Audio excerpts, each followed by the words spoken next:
Today, we're digging into a really provocative idea from that financial classic, Rich Dad, Poor Dad. It's a concept that basically takes a childhood story we all love and flips it completely on its head to reveal a pretty controversial secret about how taxes really work. So let me just ask you this straight up. What if the story of Robin Hood, the hero who steals from the rich to give to the poor, what if it isn't a story of justice at all? What if that very idea is the real reason our modern tax system works the way it does? And maybe not in your favor. To really get this, we first have to kind of deconstruct the myth itself. So let's look at the story of Robin Hood not as some romantic adventure, but through the cold, hard lens of finance. And this, right here, is the core argument from the book's Rich Dad character. Well, most of us were raised to see Robin Hood as the good guy. Rich Dad saw him as, well, a criminal.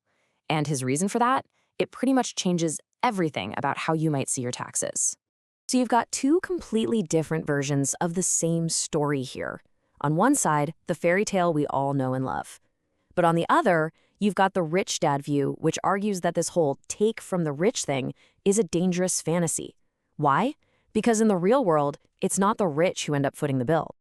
And this brings us right to the heart of Rich Dad's argument. He believed the actual burden of paying for government programs, it doesn't really fall on the super wealthy.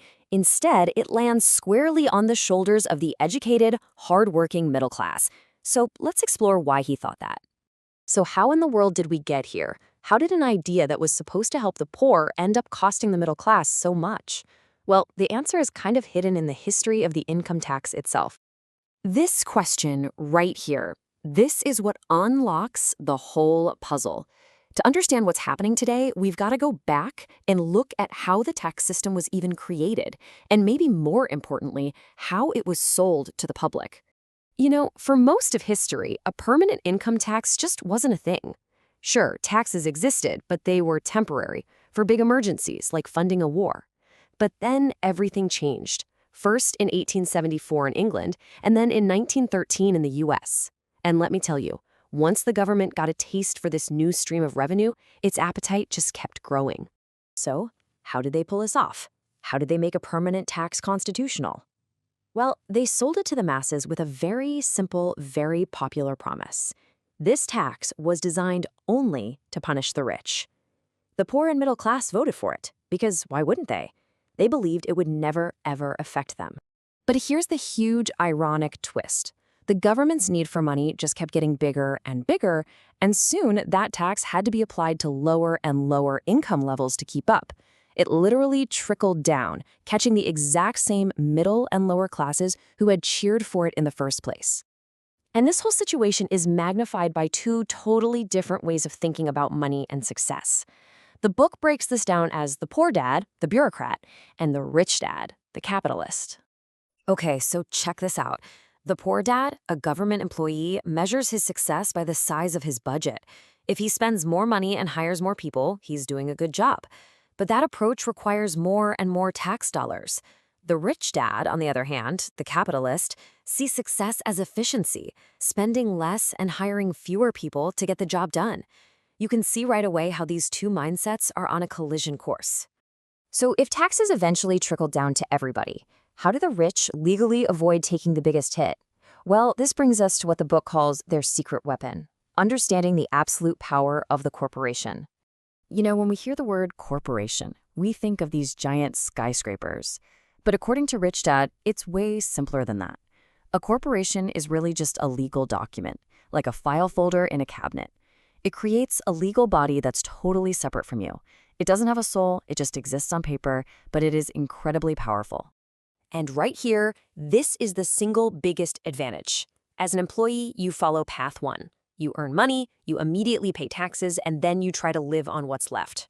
But a corporation works in complete reverse. It follows path two. It earns money, it spends that money on all kinds of business expenses, cars, travel, meals, and then only after all that does it pay taxes on whatever little bit is left over.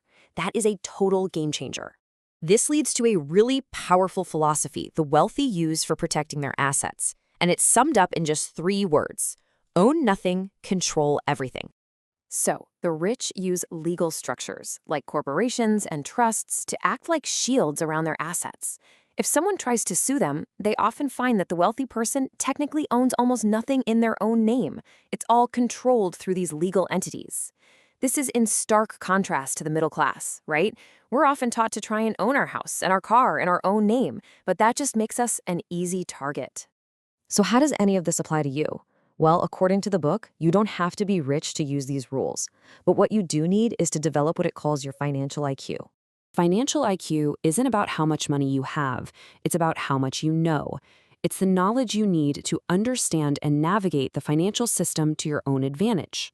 And it's built on 4 key skills. First is accounting, which is just financial literacy, being able to read the numbers. Second is investing, the science of making your money work for you. Third, understanding markets, so supply and demand. And finally, the law. This is the crucial part we've been talking about, knowing the tax advantages and legal protections offered by things like corporations. So, according to Rich Dad, the financial game has rules. And yeah, it might seem like they're rigged, but just knowing the rules is the first step to playing it differently. His final piece of advice really leaves us with a powerful thought. Financial knowledge isn't just about getting rich, it's about empowerment.